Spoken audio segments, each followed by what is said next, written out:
Jim, let's discuss growing hydrangeas and some of the things that we need to keep in mind. One of the questions we get all the time is, my hydrangeas are pink, I'd like them to be blue, or vice versa. How do we affect the color of hydrangeas?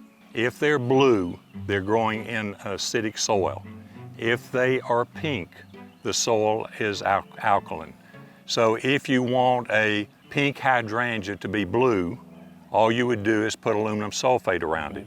If you want your blue hydrangea to be pink, put some lime around it and it'll change colors. And it may take a little bit of time for the color to change. Just let the product sit there and it'll happen in time. Correct. Let's talk about pruning, because this is a question we get often. And hydrangeas, like azaleas and many other plants that bloom on older wood, can be a heartbreak of a plant if we don't get it right. Remember this, the macrophylla hydrangea, which is the big leaf hydrangea or the mophead, remember that hydrangea blooms on second year wood. Right. So you've got to know that.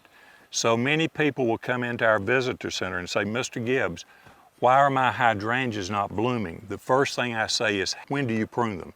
And they say, oh, every year I do like I'm supposed to. I cut them back to the ground. Well, that's the worst thing you can do. You no longer have second year wood for it to bloom on. Let's say I have a hydrangea that has 9 canes. If I select 3 of those canes to prune out, those are old canes. I prune the oldest out. Right. That's leaving the other 6 canes to produce blooms. And you scatter them here and there through the plant so it looks natural. But you will always have blooms if you leave enough second year wood. So that's important. Well, it's a great tip also. It's smart to take out the oldest wood. That's where the greatest risk of disease and insect pressure is going to be. So it's a wonderful way to keep the plant clean, keep it healthy, and guarantee that we get blooms every year. Correct.